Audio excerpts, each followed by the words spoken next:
it's Hannah and I have another collaboration video for you. I told you I was going to have a few collaborations coming up and this is the 3 weeks of 3 collaborations, so it happens. Today I'm going to show you how to make this really cute Eeyore pendant. He was inspired by this little guy, which is Eeyore.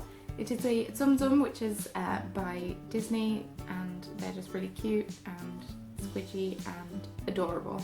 So, Pink Sugar Cotton, who is here also on YouTube, she makes a wide variety of polymer clay crafts and she's very talented with polymer clay. A lot of you keep asking me for more polymer clay tutorials or any polymer clay tutorials, but I can't do polymer clay. I am really bad at it. I've decided to leave it up to the experts to show you how to make delightful things out of polymer clay. As part of the collaboration, Sophie's going to show you how to make this super adorable Eeyore plush. The link is in the description box below, as well as on the screen, so be sure to check it out. If you don't know what I'm talking about in this video, please check out my square stitch basics video. It will explain everything you need to know on how to do square stitch, increasing, decreasing, all that jazz. If I were to film this tutorial in real time, well, it was over an hour long, and I don't know if you want to watch over an hour length of me beading. I can't imagine that being very exciting. That is just far too much waffling from me, so let's just get on with the tutorial, shall we? So for this tutorial I am using size 11 Delica beads. They are in a light grey, a dark grey, pink, black, and I also have some clear seed beads. I've pre-threaded my needle with about 1.5 meters of Nymo, and that is a bead stopper that I'm just popping on the end of my thread to stop all the beads coming off. So to start with, I am picking up 7 light grey beads. My ones have a slight iridescence to them, but you know, it's cute all the same. And I'm sliding them all the way down to the bead stopper. This is why it's important to use a bead stopper so the beads don't come off. Now I'm just picking up light grey again, and I'm just starting square stitch basically. So you pick up a bead and you go back through the bead towards yourself, and you go back through the bead that you've just picked up away from yourself. And I'm just going to continue to do that for the rest of the row.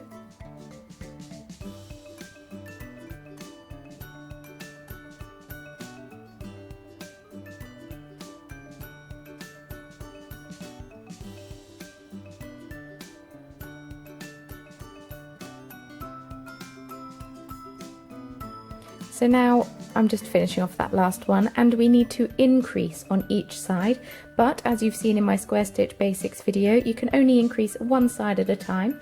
So I'm increasing the far side on this row this time, and I'm picking up 1 light grey and 1 dark grey bead to do this. So the light grey bead is for this row and the dark grey bead is the row above. And then I'm just going back through that light grey bead away from myself. That will make them sit nicely on top of each other, and then back through the dark grey bead. So now I'm going to stitch on 7 light grey beads.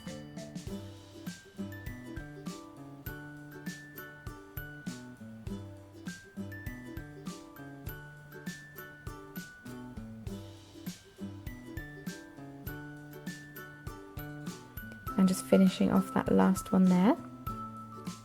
And now we need to increase on this side as well.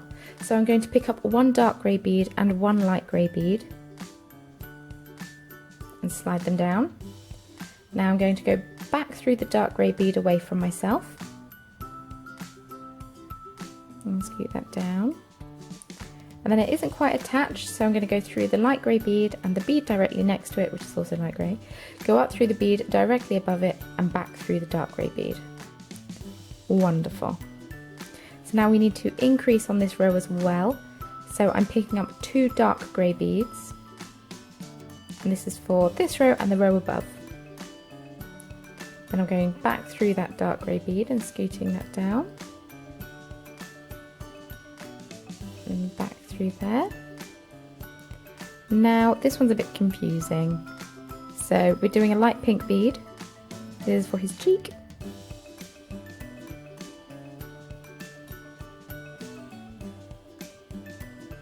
And then we've got another dark grey bead.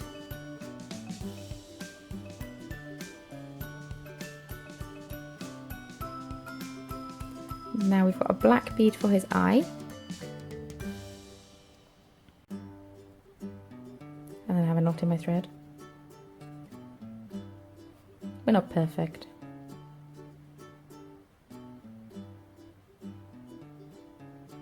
Now I've got 3 dark grey beads.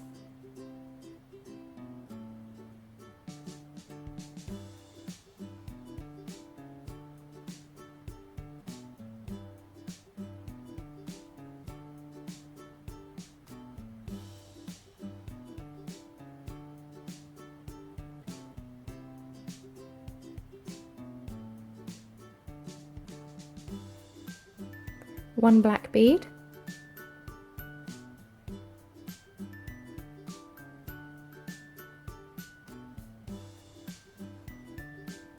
one dark grey bead,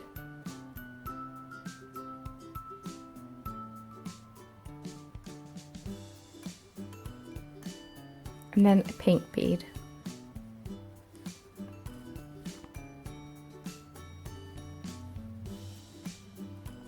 So we need to increase on this side as well, not only for the row below, but we also need to increase on this side for his ears. So I'm going to pick up 2 grey beads and scoot those down, the dark grey ones, should I say. I'm going to go back through that first one I've just picked up, scoot it nice and close, and then I'm going to attach that in the same way as I did before. So going through the dark grey bead and then up through the pink bead and through the next dark grey bead. Now I'm increasing for his ears, so I'm going to pick up 1 light grey bead and 1 dark grey bead and scoot that down, and then I'm going to pick up 1 dark grey bead again and go through that last dark grey bead we just threaded on and try and get it nice and close to the main piece of beadwork. This bit can be a bit fiddly because we're increasing by more than 1. If you find this a bit too confusing, just increase 1 at a time, that's also not a problem. But how I get them nice and close is I just pull out the thread and throw my work around. So pull out the thread, pull the beads down, hold them in place, and then tug my working thread, and it seems to have worked, but just play around. And then I'm just attaching that 1 dark grey bead to keep it in place.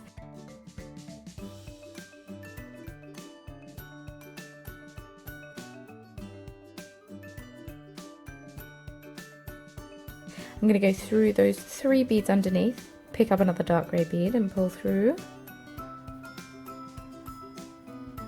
And then I'm going to go back through 2 of those beads.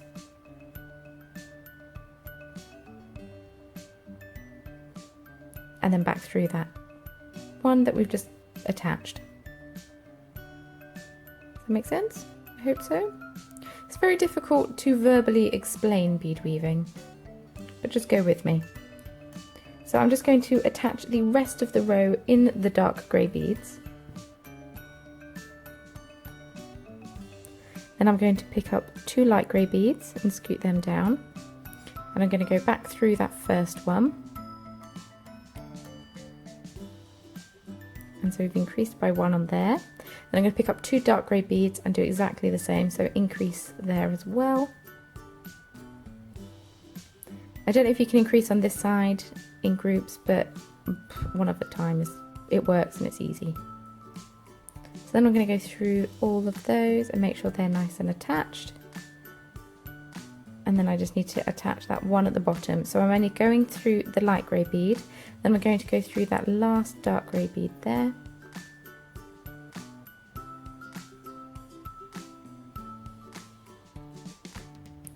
Pick up my bead. And then go back through that dark grey bead. Excuse my phone.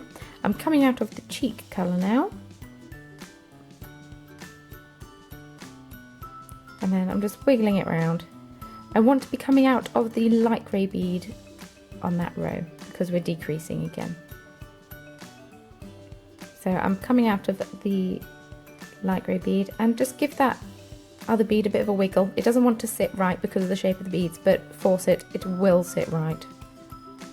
Now I'm just going to attach a row of 13 dark grey beads. a nice simple row for you after all that confusion.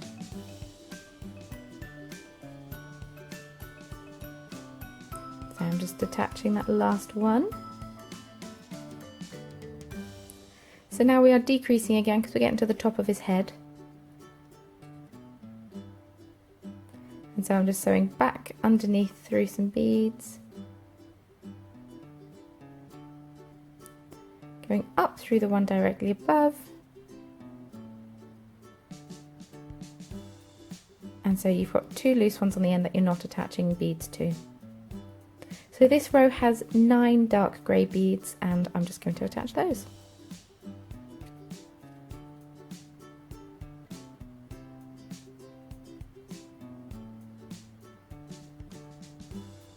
And I'm just doing these last few. There we go, Eeyore is taking shape, so we're decreasing again. So go back through the row below and sort out any more knots that you might have.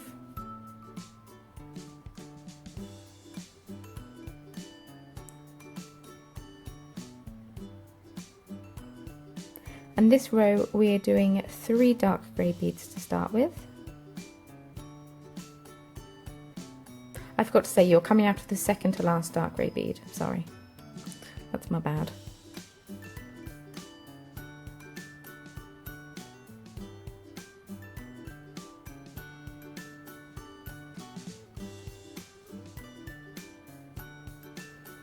And then 1 black bead.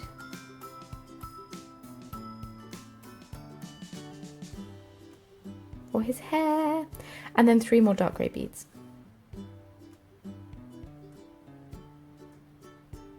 Fight with your beads. Don't let them win.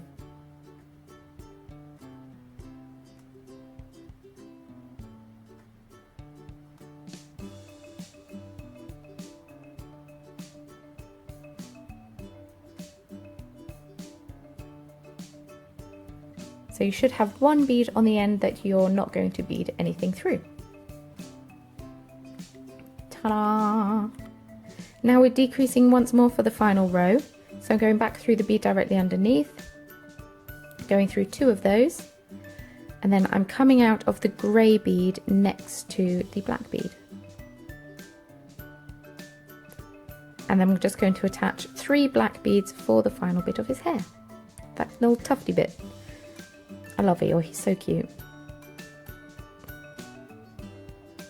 Eeyore has been my fave for quite a long time.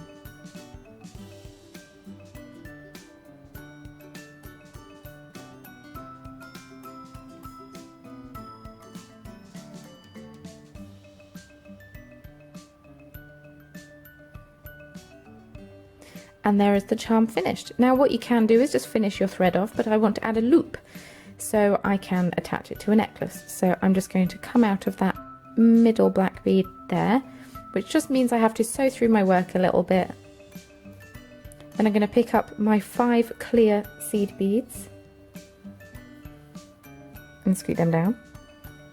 Then I'm just going to go back through all 5 of those seed beads once more, just for a bit of extra stability. Back through that black Delica in the middle, or both of them, yeah. And there is your loop. So now I'm just going to sew back through my work and finish off my thread. It's important to follow the pattern of the bead so your thread isn't shown in any places that you don't need it to be shown. So just sew back through carefully, don't force it. If your needle won't go through, you're going to end up breaking a bead, and I don't want all of your hard work to come undone in such a short space of time. But once you've sewn in that end, just go to your other tail thread and sew that end in exactly the same way as well, and then your charm is finished. See? So cute. So now what I did is I grabbed a little jump ring. This is a 4mm jump ring. I just twisted it open with my chain nose pliers. Twist. And then I just popped it through the seed bead loops that we created. This means it will hang flat when you sit it on a pendant, it won't hang to the side. Yay! So adorable. And then you're ready to whack them up. So now you know how easy it is to make your own little Eeyore of your very own. He is so cute and so adorable. He doesn't have to be made into a pendant. You can whack him on a pair of earrings. That will also look delightful. But yeah, I think I'm going to see if I can do a Tsum Tsum series. Get working on some more patterns because, you know, Eeyore is cute and all. But I can't leave out Dumbo and Donald and then Daisy I got yesterday.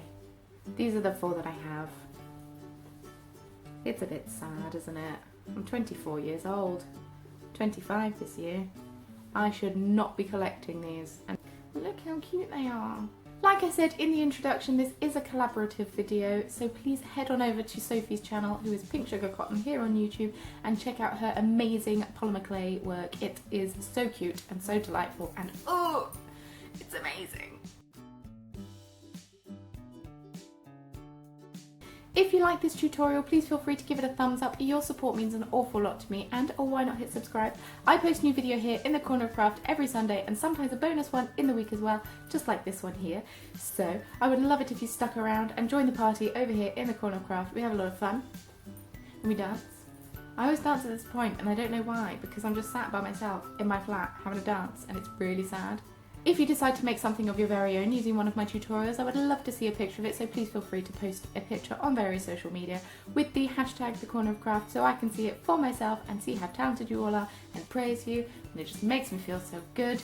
I love teaching people. It's just so nice to teach people things, you know? If you'd like to check me out on social media, all the links will be in the description box below, and also in the description box I have popped a link to where I bought my supplies and also what supplies you're going to need, what colours I used, that kind of thing. Thank you very much once again for watching, and I shall see you in my next video. Bye! I got a flump on my shoulder, keeping me company. I got a flump on my shoulder, and we're happy as can be. Dum, dum, dum, dum. Singing to a stuffed toy.